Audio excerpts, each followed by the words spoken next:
Chosen one, people do not mirror to flatter, they mirror to belong. Before language, bodies learn the grammar of another's pace and posture, the music of breath and the syntax of gaze. That is what you're seeing in her, though she hides it as best she can.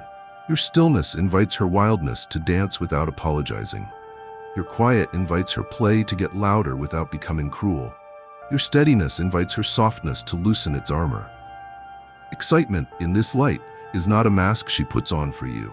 It is movement she reclaims beside you. She is not copying, she is remembering, rejoining parts of herself that long ago agreed to stand in separate rooms just to keep the peace. Mirroring is not mimicry. Mimicry performs resemblance to access power. Mirroring recognizes kinship to access truth. What returns in her is not your reflection, it is her face. The shoulders that rose to impersonate certainty step down because your certainty does not require an audience. The laugh that hovered at the surface dives and returns with pearls because your humor does not charge a body for the pleasure of being included. The eyes that scanned for exits begin to look from the center because your attention carries no stealthy claim. This is why the energy looks like excitement rather than compliance. Compliance has edges. Excitement, when it is clean, has corners softened by intention. It is angled toward a future that does not require an apology.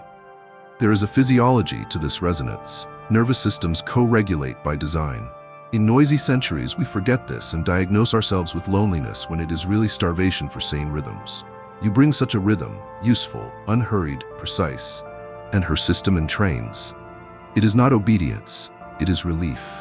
Imagine a metronome set to a frantic tempo, then imagine the room discovering another device on the table, steady, humane, inexorable in the best way. The two ticks align because the truer one will not be drafted into hurry.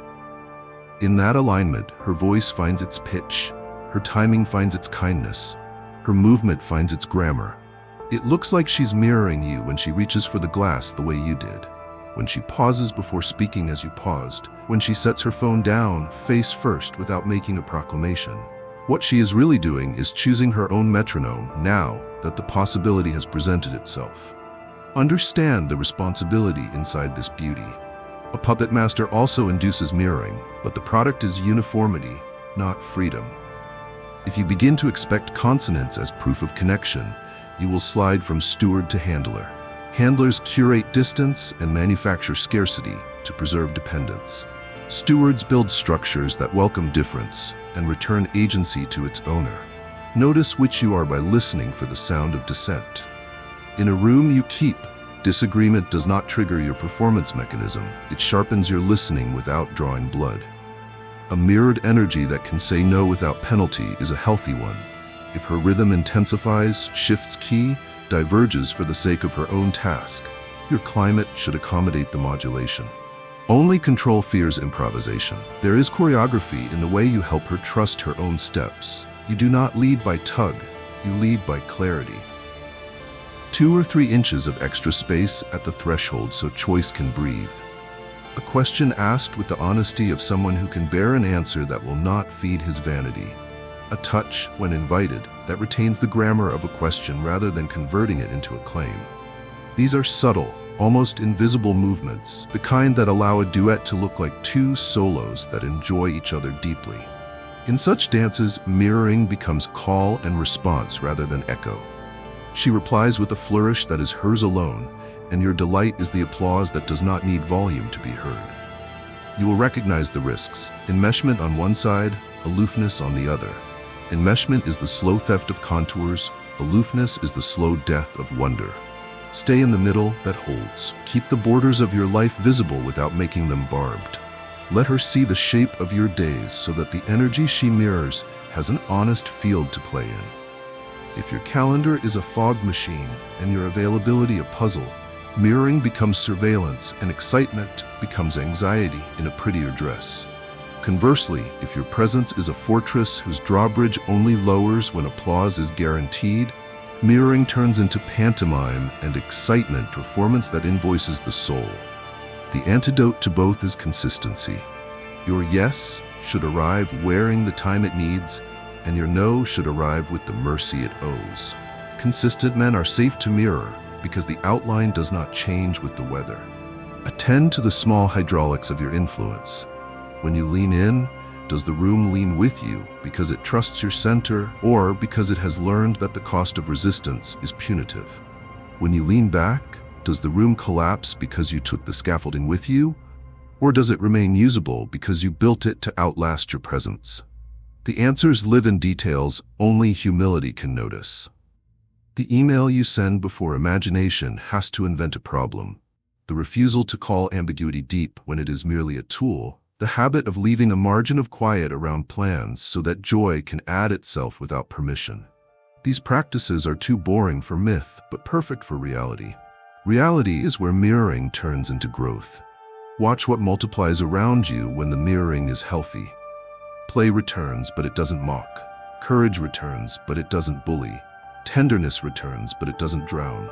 She will try things she shelved not because you coaxed her, but because the shelf no longer looks like a shrine, it looks like storage.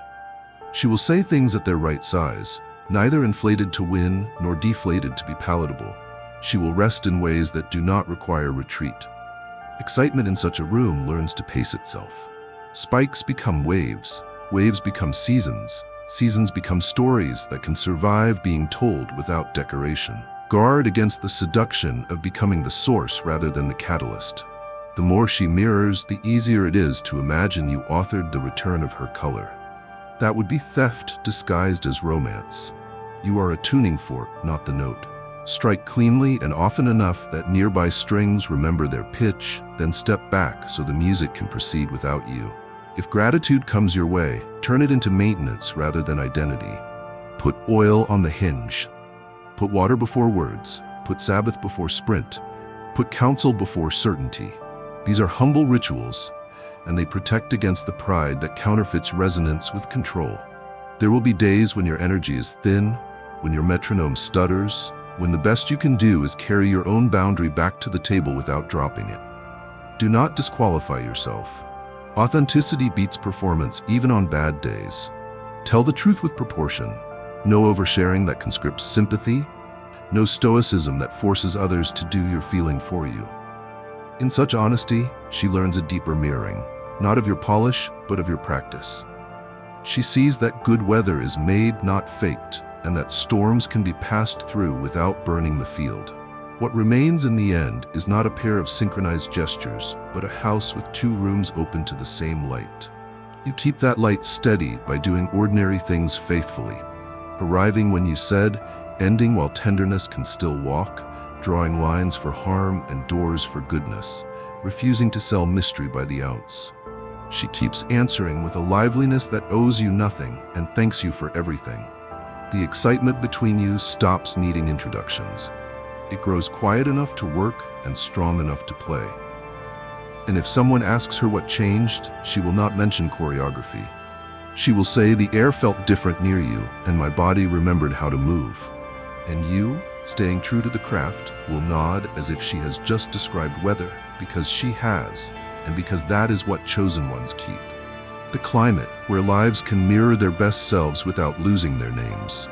Chosen one, the truest measure of a man is not how much space he can seize, but how much space becomes usable when he is present.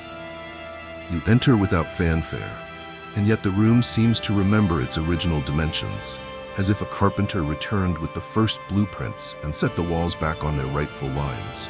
Your weight does not tilt the table, it steadies the legs. You do not crowd thresholds, you keep them honest. The air around you is not a moat to be admired from a distance. It is a commons, walkable, breathable, shareable, where conversation can set up stalls and trade in truth without fear of counterfeit. Presence like yours is an art of negative space. Painters learn that what they leave uncolored defines the figure. Musicians learn that rests teach melody how to mean. You have learned quietly to leave room in sentences, in schedules, in the voltage of your gaze, so that others can hear themselves in your company. She feels at first as an exhale she did not know she was saving. The floor under her thoughts stops slanting. Ideas climb down from their defensive poses and sit cross-legged on the rug. The geometry of the hour becomes hospitable, and hospitality always pulls color back into a face. You would not call it leadership, but that is the word for a man who keeps his gravity without converting it into gravity wells. The loud mistake of lesser men is to confuse center with stage. A stage demands spotlight and steals sight from anyone standing at the edge. A center, properly kept, distributes light and helps the room see itself. You do the latter. Your tone sets a reference pitch. Your pace refuses to hire hurry as a substitute for purpose. Your laugh lands like a handrail where people would otherwise reach for the wall. Dominance needs compliance to survive. Presence needs nothing. It lends. This lending shows up in logistics small enough to escape applause. You stand a half step off the doorway so bodies can pass without negotiating their dignity. You introduce names and attach a detail that makes forgetting difficult. Not to display your memory, but to give strangers a bridge. You sit so the shy person has a sightline to the center of the table. You answer a question without extending a net. None of these will trend, and none of them must. They are infrastructure. Cities do not thank their beams, they simply do not fall. There is a science here that your humility keeps you from naming. Rooms are pressure systems. Too much heat at one point breeds thunderstorms of performance. Too little, and apathy chills the hour. You carry a climate control that does not require knobs. You lower the price of entry by refusing to charge interest on attention, and you raise the cost of harm by enforcing quiet boundaries with clear edges and soft mouths. In such weather, risk becomes affordable. She risks a second sentence. She risks not narrating herself for sale. She risks being beautiful without invoices. These are enormous economies wrought by the smallest adjustments of your stance. Because you do not dominate, your strength becomes portable. People leave with more than they brought, the way a well-designed park leaves the scent of cut grass on a passerby. She carries your steadiness into a hallway where gossip is shopping for allies and decides to buy nothing. She brings your pace to a meeting that was planning to sprint and persuades it to walk until accuracy catches up. She takes your way of ending on time and applies it to a conversation that would have bled into resentment. Your space teaches other spaces how to behave after you go, which is the only sustainable kind of influence. You are not allergic to intensity, you steward it. When the moment asks for a firmer hand, you provide it without borrowing menace from theatrics. You speak in declarative sentences the way an architect stamps a drawing, proportionate to the load, traceable to a code. Then you return to quiet. The return is the sermon. Men who cannot return reveal that their strength is a mood, not a virtue. Men who do return make courage repeatable. She notes the difference in the way her body keeps breathing, even when conflict walks in. Oxygen does not evacuate the room because the room is built to hold weather. The space you keep has a sound, not the hum of machines performing for their own noise, but the blend you hear when a band trusts itself. Each instrument toned to the whole, no one swelling to drown the rest. Your ear has practiced for that mix. You make room for the slow speaker to finish, for the quick one to land, for the tired one to pass, for the new one to find a chair. You never announce the policy, you embody it. Embodied policies become culture, and culture is stronger than rule. She senses that strength and loses her fear of interruption. Her story walks into the center wearing its work clothes and is not asked to change. A paradox lives at the heart of your presence. The more you anchor, the more others expand. Our age loves expansions that annex. Yours is the opposite. You anchor so she can take up her rightful size without apologizing for casting a shadow. You anchor so laughter can grow wide without needing casualties to feed it. You anchor so quiet can deepen without turning punitive. Anchors rarely get poems. They get ships that arrive home. When she imagines a future in which arrival is not an afterthought, but a practice, it is because your anchor kept leaving space for the shoreline to be itself. Carry on with this quiet geometry. Keep leaving margins where joy can scribble unplanned notes. Keep tuning your volume to the key tomorrow prefers. Keep treating thresholds like altars and exits like gifts. Chosen ones are not men who outshine a room. They are men who help the room shine where it stands. Your space is not a stage to be guarded. It is a garden to be kept. Keep it, and watch how often the smallest creatures return. Hope, ease, second sentences. Because the canopy you grew does not confuse shade with shadow. Chosen one, there is a happiness that does not report for duty when called. It arrives like wildlife at the edge of a clearing, pauses to study the air, and drinks only if the water is kept. You have, without announcement, become that clearing for her. The world continues its ordinary demands, but a private gladness keeps slipping into her day, a quiet flare in the chest that doesn't need an audience to be real. She does not parade it. She tends it the way one tends a candle during a power cut, palm curved near the flame, eyes soft with practical reverence. The secret is not secrecy for its own sake. It is protection. Sacred things bloom first in the shade. Her joy takes small forms, which is how it evades spectacle and therefore survives. She lingers half a beat at the window when she would have rushed. She hums a bar of a song that once belonged to a younger, braver afternoon. She answers a message kindly and closes the app without negotiating her worth with the algorithm. None of this can be posted into applause without subtracting the best part of it. What excites her is the privacy of recognition. I am more alive, and I do not have to prove it. Your presence did not donate this aliveness. It reminded her where she had stored it, labeled in a script she thought she had forgotten. Secret joy is practical. It sharpens knives and gratitude in the same motion. She notices the way the tea steams and lets it be enough. She notices the way a stranger holds a door and treats it like a note slipped under the day's heavy stack. She notices that her body, which once braced for every room, is now choosing when to brace and when to rest. This choosing is not rebellion. It is literacy. Your steadiness taught her the alphabet again. Now she reads her life aloud in a key that fits her throat. Excitement shows up not as a shout, but as a readiness to begin, the way a runner bends at the line. Not to show off, but because the body loves honest starts. She keeps you as a gladness, not a goal. This matters. Goals must justify themselves with metrics. Gladness justifies the hour. When you cross her mind, it is not to convene a tribunal of hypotheticals. It is to breathe an air that now smells faintly of cedar and bread. You are, in her interior calendar, a feast day that can be observed with small rituals. The slower walk to the train, the sweater chosen for comfort rather than costume, the laugh that arrives from somewhere lower in the ribs. She is not falling under a spell. She is rising out of a bargain. Because the joy is secret, it can be honest about its injuries. On bruised days, it does not pretend, and you do not require it to. You have not positioned yourself as her anesthesia. You have built, by ordinary reliabilities, a place where pain does not need to perform to be believed. She enters that place, and the joy adjusts its shape, less like fireworks, more like a pilot light. The small blue flame persists, stubborn as a promise kept. This is the discipline of real gladness. It knows how to stand still without calling the stillness failure. The secrecy saves both of you from the economy of spectacle. She does not turn you into content. You do not turn her hope into a brand. The absence of display keeps appetite from hardening into agenda. Agenda would vandalize the garden. Instead, she plants, she tends. She keeps a list that no one will see of tiny mercies you made possible. The way your no arrived early and kind, the way your yes arrived carrying its own resources, the way your leaving left the room ready for whoever needed it next. Lists like these are liturgies disguised as to-dos. They organize courage without hiring noise. Her joy also learns to be generous because your presence never asked it to hoard. She shares the climate, not the secret.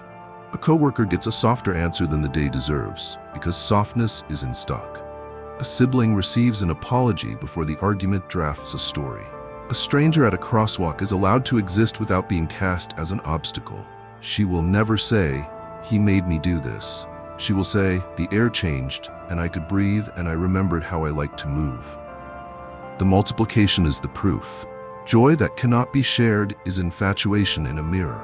Joy that quietly improves the neighborhood is evidence of good weather. Do not force your way into the sanctuary where she keeps it. Knock lightly by being the same man outside the door that you are within it. If she names the gladness, answer it with proportion. Not a performance, not a plan, but a simple assent to the reality that lives between you. I see it too. We can keep it true. We can keep it slow. Proportion is oxygen for secret joy. It prevents the rush that burns fuel too quickly and the chill that starves flame. Where proportion rules, breath does not have to negotiate its rate with panic. Your part in the maintenance is humble. Keep your pace humane so her anticipation stays playful rather than punitive. Keep your humor clean so her laughter does not wake afterward with a bruise. Keep your boundaries visible so her trust does not have to hire a guard. Keep repentance practical so her hope does not have to do your repair work. These are not romantic gestures, they are custodial. Secret joy loves custodians. They understand that brooms and water and early endings are forms of praise. There will be a day when the joy is no longer secret, not because it needed a stage, but because ripeness asks for sunlight. On that day, what was private will speak in a voice already trained by silence. It will not brag, it will invite. It will not demand, it will declare a season. If you have kept your honesty intact, if you have let your strength remain a servant instead of a spectacle, the joy will stand in public exactly as it stood in the heart, calm, bright, generous. You will recognize it because it will still be practical.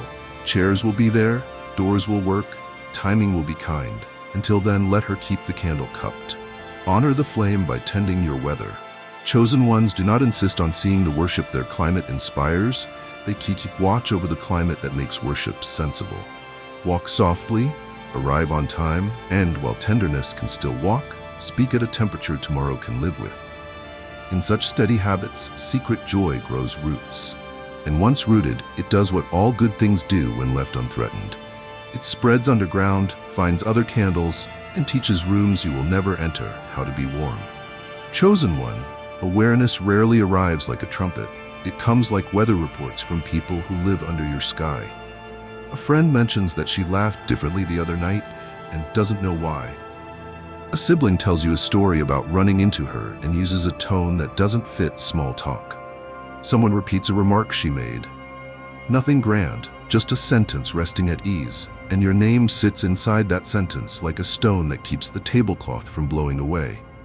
These are the first notices. They do not point to a stage, they point to the field you've been tending without ceremony, the one where ordinary hours remember how to grow.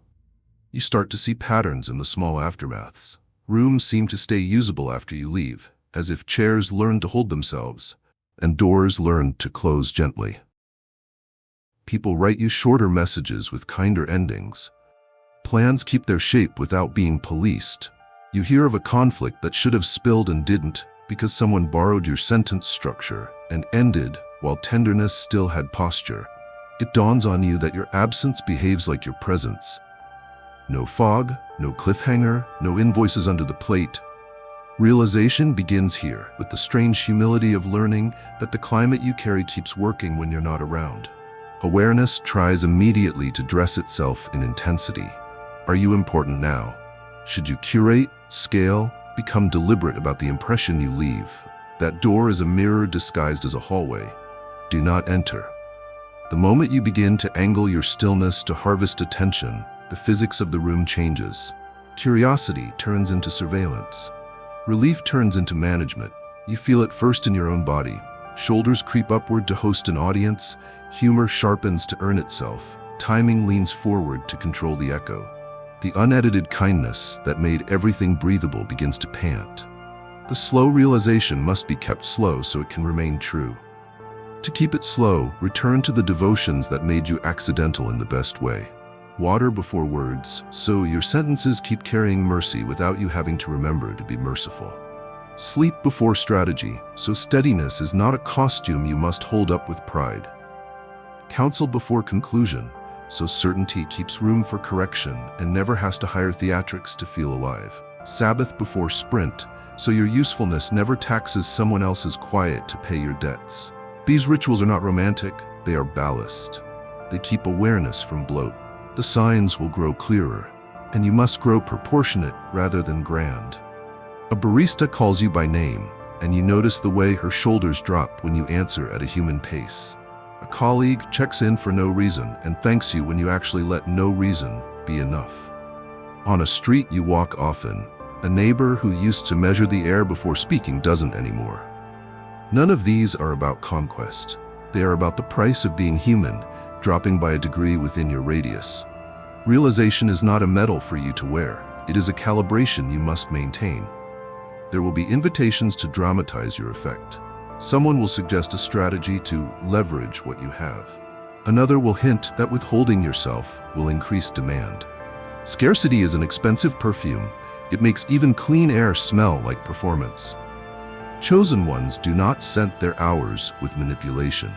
They keep the door obvious and the terms fair, and in doing so, they teach appetite to be honest. Your yes must keep arriving with the attention and time it needs to live. Your no must keep arriving early and kind, so resentment never has to do interpretation work. Keep your leaving gentle so the best part of the night can travel into tomorrow without hiring regret as a security guard. Awareness also asks for better borders. When rooms rely on your steadiness, you will be tempted to become emergency services for everyone. Do not. Weather is not a hospital. You are responsible for the climate you bring and the promises you make, not for replacing the disciplines others must choose. Boundaries are not walls. They are accurate maps. Accurate maps prevent panic and keep gratitude honest. When you say what you can carry and what you cannot, you protect the very excitement that has begun to gather in your wake. It stays a current, not a crisis. In the slow realization, you will notice your name moving through conversations you are not in. Resist the impulse to chase it. The healthiest reputations are like good sidewalks. They are noticed most when they are absent. When they exist, people simply go where they need to go. Let your name be concrete poured by habits, not flyers stapled by ego. If someone credits you, route that praise to maintenance, not identity. Oil the hinge that squealed, repair the policy that failed, rest the hour that frayed. An unmaintained gift becomes a spectacle, and spectacles are hungry creatures. They eat trust to stay alive. You will falter, speak too hot, arrive too late, turn a pause into a pressure. Repair quickly and proportionately. Do not employ a spotlight to apologize for a light you misaimed. Change the condition that made the miss likely. Let tomorrow be the proof that today told the truth. Realization held this way will not puff you up. It will quiet you down. You will walk more like a keeper and less like a collector. She will feel that difference in her bones.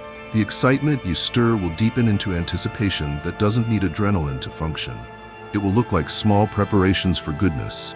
Bread thawing on a counter, calendars arranged so endings can be kind, laughter stored for evenings that forgot how to begin.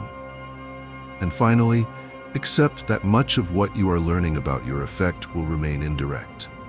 You will hear it in the way someone says, "I slept," and realize the sentence includes you without naming you. You will see it in the way another person holds a door for a stranger, because someone once held a door for them on a day you were there. Secondhand is not lesser. It is lineage. Awareness that chooses lineage over spotlight is the kind that lasts. Wear it like weather, consistent, unassuming, necessary. Chosen one, what lives between you and her is not a riddle to be solved. It is a living thing to be stewarded. Mystery is not fog. It is clarity at a scale that asks for patience. When excitement wakes inside her and you finally glimpse its trace, the impulse will be to name it, frame it, and pin it under glass so you can admire it on command. Do not. The museum kills what the meadow keeps alive. Your task is meadowwork, soil, water, shade, time, not curatorship. Begin by protecting proportion. Desire is a guest, not a landlord. Seed it well. Let invitation speak in full sentences, and let consent answer without a clock ticking behind its words. Treat your want like a flame that cooks and warms, never like a fire that proves itself by scorching. You will feel clever sentences rise to the tongue to hurry what is holy. Leave them unspoken.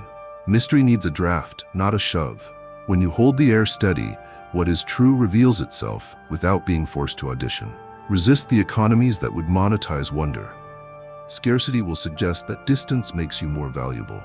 Withholding as strategy is fog pretending to be depth. The right distance is the one that keeps agency intact and communication clean. Keep showing up at a human pace. Keep ending while tenderness can still stand.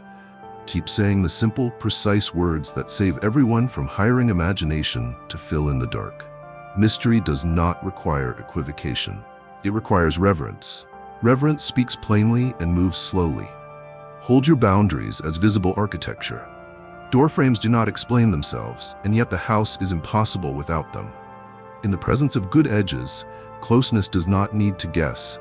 and excitement does not need to purchase itself with risk. Your no, kept early and kind, will preserve more mystery than any carefully cultivated aura. Your yes, kept honest and resourced, will deepen more meaning than any grand declaration. The chosen ones are recognized by this. Their awe for the sacred never becomes manipulation of the sacred. They refuse to turn warmth into leverage.